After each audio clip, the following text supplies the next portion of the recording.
I grew up like most of the girls grew up, I guess, where we were sold this fantasy about love and marriage and relationships. So I grew up very obsessed with the notion that I was going to get married. I mean, I never really saw myself in the picture. I never saw myself in a wedding gown standing besides a man saying I do. But it was almost as if I knew it was a duty I had to perform, that at some point in my life, I was going to go through all these things. And so when you grow up obsessed with the fairy tale rendition of what love is supposed to be like, and then you grow up and there's a huge disconnect with the reality where it's like the women want to get married so bad and the men are avoiding marriage, it kind of does something to your head. So I started to realize that this marriage and wedding thing, because I'd get into relationships even with people I wasn't supposed to be with, just because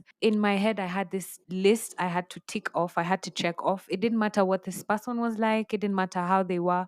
And then also, growing up in an emotionally abusive environment, especially, you start to think that I started to think that it didn't matter. I could just get some random drama and fix him, panel beat him into this husband, because basically all our lives growing up we're taught, I'd say especially my age mates, people who grew up around the time I was growing up, we saw our moms stick around and try to fix this men and stay in these relationships for years. So it kind of made me in my head think that this is how relationships are supposed to be. You just pick anyone who gives you an ounce of attention, and then mnaanza kukatiana, and then you fix him for the marriage until he agrees. But can we talk about how when I stopped wanting marriage, chasing relationships with men, when I finally realized that most men were very incapable of the emotional intelligence that I required to be in a relationship with them. And then it shattered this whole rose glasses that I had. It shattered this fairy tale ideas that I had in my head about how people are supposed to be and show up in relationships. And then I just decided I don't want to get married. I don't want kids. I've seen how the women in my life have suffered. I've seen how women have to settle, have to kind of kujishusha, kujidemean so that they can fit or get picked for marriage. It just made me realize that maybe this is not where I'm supposed to be, and this is not what I signed up for. And then now the men were the ones who started to approach me with all this marriage talk and children talk and blah blah blah. For the longest time, ever since I was like 23 years old, I think even 22, I have never, ever, ever, ever, ever brought up to a man that I want to get married, especially to them. Even in my dating and in the relationships I've been in, it's always the man who brings up stories about children, kids, marriage, wedding, blah, blah, blah. Mi nakuanga tu hapo for a good time. And I'm not saying that I do not want commitment or I do not want to be in a committed relationship. It's just I was doing my introspection and I realized that when I stopped wanting it, it's almost as if that's what they think they can use to bait me or to get me to settle into a long term relationship. And listen, I don't say this in a bad way, because ultimately, I, as a monogamous person, do want to be I would love to be in a committed relationship. But the older I grow, the more I can see how if it's something you really, really want desperately, it could be used as bait so easily. You could easily get trapped into a decision you didn't want to make, or you could easily get trapped with kids you didn't want just because someone gave you an ounce of attention and because you're so deeply traumatized and wounded from past experiences or trauma or childhood relationships. You feel like your savior is finally here, and yes, this is all I've been waiting for, a man who wants to marry me. And then you overlook all the other red flags. You stop paying attention to the things that could actually land you in actual danger, because you see, for women, this thing for being in relationships with men is basically always a gamble of life and death.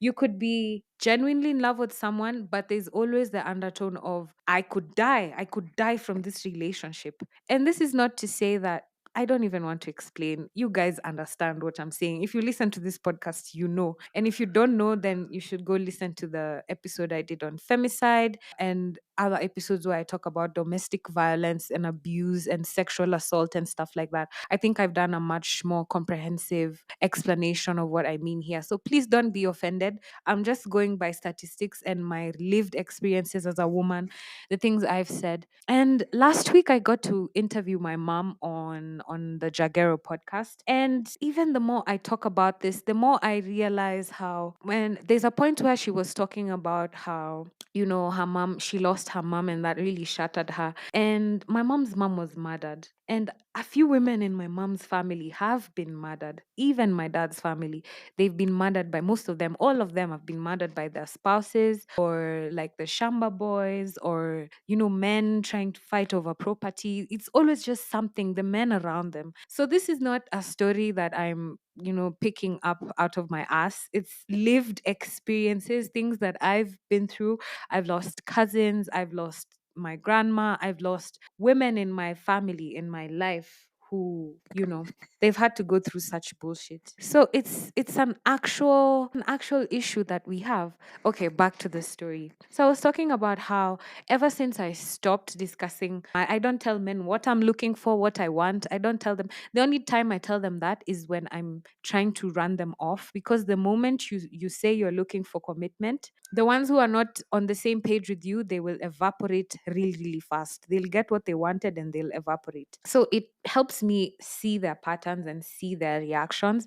But other than that, I do not try to tell men what I'm looking for. I just watch them. I watch and see how they show up themselves. And then I'm able to make my decisions from that. I realize that when I explicitly lead by saying that I do not want kids, I do not want marriage, most times the with you is silent, because yes, it's true.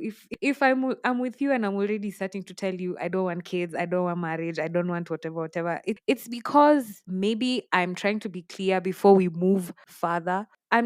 It's not with you, because I usually feel like if I met the right person for me that made me feel very fulfilled in the relationship, made me feel wanted and loved, that's not what I would lead with. That's not what I would not be defensive, you know, trying to scare them away with all these things I don't want. I'd let it play out a little bit smoother. But anytime I say it's like firewood qua moto. It's like this is what pushes these men to try and get a committed relationship out of me even more. They try to, and I've noticed, let me give an example. There's this guy who we had sex once and the sex was nice, blah, blah, blah, but we were not supposed to have sex. It wasn't intentional. And let me explain. Of course, decisions are intentional, especially as a grown up. But in my head, that's not the day we were supposed to have sex, and that's not how we were supposed to have sex. It happened, okay, but I was very insistent that he wears a condom. And he was trying to act like he couldn't hear me, what I was saying, and the foreplay was going on. And the more we went on, you know, the more you keep saying no, the more someone keeps being coercive. You're scared and afraid. You kind of submit unwillingly, but you kind of submit. And I've already beaten myself up about this, so please don't beat me up any extra. But it's always a decision as a woman that I will have to deal with myself, because these people, these men especially, they carry things like HPV, they carry STIs that do not show symptoms pretty early on. And in the women, it's very different. So, of course, not only are you left with so much anxiety, you also have to deal with all these other repercussions about your sexual health, your mental health, blah, blah, blah, your emotional health, hata tujafika juu ya physical STIs na pregnancy. So this guy, he was refusing, and in the course of the sex, he ended up taking off the condom. And we did proceed to have sex, but in the morning, he tried having sex with me again. And then it was just hata sijui explain. It was just weird. I mean, it's confusing to talk about, because while I enjoyed the sex, deep down I know that I did not want to have sex with him. So I'm kind of in a dilemma where what's going on in my head? Like, am I happy with it or am I not happy with it? Or can two things be true at the same time?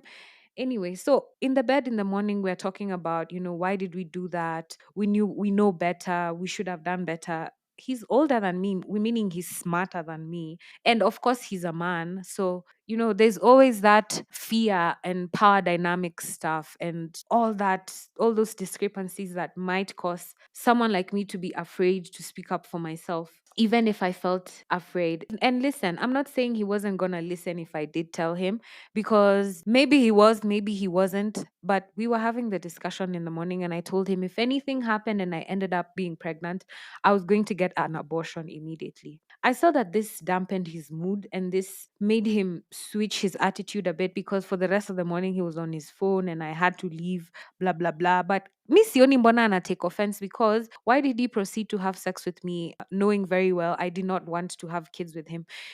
Having children is always a possibility of sex. Like, it doesn't matter what feelings we have for each other. The fact that we had raw sex already says, it puts us in a space where this is a possibility. And it didn't matter how much he liked me or didn't. Of course, eventually I found out he didn't give a shit about me. But in that moment when the emotions were still high, and the reason I actually agreed to have sex with him was because I genuinely did like him. But in that moment, I started to think about, enyewe, if this was someone I had to be stuck with in a relationship, was I going to be happy? Was I going to feel fulfilled? He wasn't consistent. He didn't communicate. And here I was, nimepanua miguu, and I knew he wasn't going to talk to me after the sex, because that's just how men who want nothing but sex from you operate. And I felt so disappointed in myself, but it had happened. But that day, that was the last time, that was the time I said, I'm never going to allow myself to feel such feelings again. I'm always going to put my needs and my feelings first, because it's my responsibility. My vagina is my responsibility. I was very sad and anxious later, but then I started to realize a pattern, that anytime I told a man explicitly that I did not want to have kids or I did not want to be in a serious relationship with them, they would still go and beg and try and coerce me into having sex, condomless sex with them, or they would sell me this dream about how they wanted to be with me and love me. And the moment I gave in like this, they would vamoose. This shit would work on me when I was younger, but now that I can see through it, it's made me become more vigilant in the kind of decisions I make for myself. So it always makes me really, really wary when I see people trying to, I always feel like they're trying to trap me into a decision that I do not want to be in. And it's so disappointing, because if a man is trying to have sex with me without a condom, it means they're trying to have sex with everyone they have sex with without a condom. There's no exception. I'm not better. I'm not the exception at because I'm prettier or I'm hotter or I'm siji what or I'm who I am. It's something they do with everyone. So please, every time you're in a situation and someone is insisting on going against the values you've set for yourself, understand that they don't pick and choose who to apply. They are like that. That's who they are. It's habit. It's who they are. And you can argue that, oh, it was a one time thing, it was a passionate thing. Nope. I'm not calling them out, because remember, I said I'm not picking this information out of my ass. I'm picking it as I talk about things I've done before, things I've accepted before, and I'm more strict right now because I've already done these things. Even me, when I used to say things like, I don't like condoms, I'm allergic. Do you think I was using condoms with other guys? No, I was not using condoms with anyone. And in that moment, you don't think that you could be putting yourself at risk, or that you could be actually risking your life. It's just fun and games, because maybe you're younger, or I hadn't really experienced real life consequences. But the older I became, and also with my work in love and orgasms, I've said this here before, working with organizations that cater to HIV patients, being able to be privy to sexually transmitted infections statistics, bro, these things had to make me change. I had to change. I didn't even need to get an STI to learn. I had to change myself. And even though I've never had like an STI, I've acquired things like UTIs and what's it called? Things like bacterial vaginosis, yeast infections. I'll talk about this in another episode about grooming and, things like that. But I have acquired such things from people I trusted deeply, people I was having sex with exclusively. So you can't afford to trust anyone just because you think he's not like that, she's not like that, babe. It's pretty girls, it's rich men, it's handsome men, it's beautiful rich women who are going to give you these infections. STIs and HIV is not written on the foreheads of people who have them. And you always have to remember there's people who are spreading these things with a vengeance. Like, if I got it, you will get it. Or you hurt my feelings, so I'm going to give it to you. So you have to be careful. That's why it disappointed me. Like, it clicked in my head. This is when I was younger. Of course, now I have more reasons to be disappointed. But when it hit me that if he's doing it with me, he's doing it with other women, then it started sinking in my head that I wasn't that special and these infections could catch me as well. So it also had me thinking, like, okay, you're not looking for anything serious. You don't want commitment. You don't want to be to date me, but you're willing to put yourself in a position where being a parent is a possibility. And listen, pregnancy is not the only scare that comes out of it, but it sure is scary. I would hate to be pregnant for someone who doesn't give a shit about me. So you don't want to date me, but you're putting yourself in a position where we could possibly have to parent together. That just blew my mind, and it seemed crazy to me. I take into account that people don't get tested as often as they should, and people who have been tested, they don't disclose.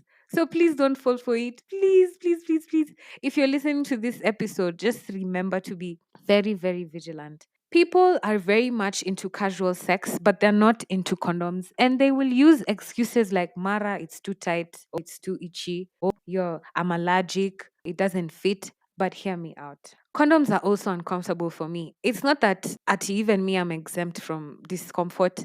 They're very uncomfortable. I have used condoms that have been good, but I can't mention their name here because they haven't sponsored me yet.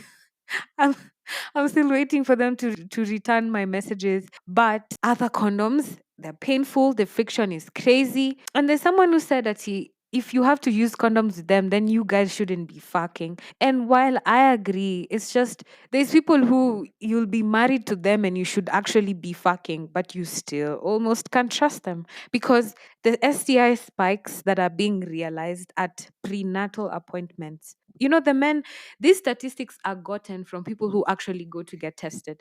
And the reason women are going to get tested is because the symptoms show faster, first of all, and the symptoms are quite aggressive. And then also, pregnancy, you go in for your prenatal checks and stuff, then they have to take all the tests. So the men are not going to get tested as much as the women. And this is where the women are realizing that they have STIs, finding out you have HIV on your first trip to the hospital when you're pregnant. You've only been having exclusive sex with your husband, your fiance, your man. So you start getting confused because you're having sex with someone you should be having sex with, but you still cannot even trust them. It really shocks me and it's very, very disgusting. And it's such a big red flag to me when someone does not want to use condoms. Because for me, that's not a topic that's up for discussion.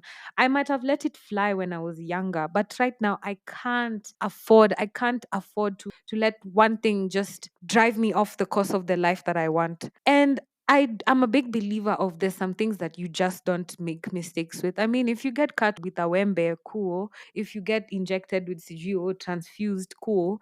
But like intentionally having sex without a condom with someone who doesn't know their status, and even you don't know their status, that's crazy. That's not something you should allow to happen in your life. And the truth is, raw sex is incredible. It does feel good. It's nice. It's something I think about a lot. Flashbacks and memories. But that thought gets shattered immediately. I remember how this man insisted to have raw sex with me, but still acted just like every other man afterwards. It leaves me thinking, oh my God, what if he was trying to give me a disease? Of course, I went and got tested for everything, screened for everything immediately after. But was it worth the anxiety that I had to go through later? The feelings of unworthiness and being unwanted, it was never, ever, ever worth it. And sometimes when I'm talking about this, I can't believe that it's me because our teachers and our parents used to tell us this, but we used to think ni joke. Sex is for marriage. Don't have sex when you're nini nini nini. And the older I grow, I realize they don't say that to nima you the sex. They say that because having sex when you're younger means you're just dumber. It means you'll fall for words, you'll fall for people's bullshit, you'll listen to things people say. And maybe I'm a 28-year-old woman, but the last time The last time I had sex with this was with this guy, and I fell for the coercion just because of the little attention he was giving me and CG flowers and what. I fell for that shit. I didn't wait to get tested. I ended up having raw sex with him. And yeah, he was kind enough to send me his results right after, and I also went and got mine done. But listen, he could have easily paid anyone to give him those tests. That's Kenya. That's how things are run in this. Could have paid a lab to give him those tests. Or he could have had HIV, he could have had gonorrhea. But because I was just so into him and I liked him and I was so blinded by these feelings that I had, I did not take proper precaution before, and I lived to regret it because he might not have affected me physically, but emotionally, I was very scarred for a long time. It took me a while to heal from that. And when women are having sex, you release hormones that bond you to this man. So now, when you're having raw sex, it's worse. It's worse. You get bonded, you start falling in love, you start feeling like you love him, but he doesn't give a fuck. And listen, let me just put a disclaimer again, because I talk about men because I date men. Right now, I'm dating men. So I'm just telling you my experience. I'm not saying these behaviors are exclusive to men only. A woman could easily do these things to you. So you have to be careful, because the people who spread these diseases, especially intentionally, they're the people who don't get tested, and they do not look a certain way. They're not dirty and scrunchy. They're clean. They smell good. They wear high end perfumes. They drive nice cars, and they live in amazing apartments. So please do not fall for I'm safe at because he looks clean or because he smells good. Raw sex is incredible, like I said, and it feels great, but it has to be backed up by consent and comfort. You have to remember that your standards have to still stand, and that the people you're having sex with have to respect your decisions. You have to be clear about to yourself first and then to others about whether it's consensual for you to have sex, raw sex, or sex without a condom. And if not, don't agree. Don't agree. Remember, so many people spread diseases for vengeance. And you have to make sure you truly, truly, truly trust your partner and actively check for any changes within your body as you're having sex. Especially the ladies, you'll be able to tell pretty easy. You see that smell you've been ignoring? Don't. There's something wrong. That smell that's coming from your vagina is telling you something is wrong. The weird discharge, the weird bumps, the weird rashes. Yo, have you even before I have sex with someone, lazima nichunguze. You have to look at their mgongo. They don't have those fungal infections growing on their neck, up to their face, in their head, on their shoulders, shingles. You have to look at their pubic area. Do they have bumps, things with pus, things with vidonda? Some men have not just I say men, like I said, because I date men, but some people have fungal infections all around their balls, all around their pubic area. You're sucking dick, you have unaanza kumea fungus kwa lips, unapata herpes inaingia mpaka kwa mdomo, hizo canker sores. Please love yourself and take care of yourself. Not only are these things painful and embarrassing to deal with, they're also very costly. And some of them are long term, lifelong. You have to deal with things like HPV, HIV for life. Herpes. Is that something you want for yourself? Make sure you truly trust yourself enough to stand up for yourself, and you trust your partner, and check your body, check your partner's body. Do not compromise if you aren't comfortable. And please get screened regularly. Go and get checked. Make sure your body is doing well. Make sure you're healthy. Take care of yourself, because it goes a long way. And I'll finish by saying, yes, raw sex in a bamba. Yes, yes, yes, in a bamba. But it's important that you just make sure you stay vigilant and you take care of yourself. It's never going to be anyone else's responsibility. And if you don't do it for yourself, utateseka. So love yourself and choose yourself. And don't forget to watch me every Tuesday at Citizen TV at 8 a.m. on the Daybreak Show, where we talk about social issues and relationships. And also follow my blog, Love and Orgasms, where I put out articles about sex. And you can now book me for the one on one sessions where we can discuss intimacy, personal growth, and relationships. Thank you for listening. Toodles.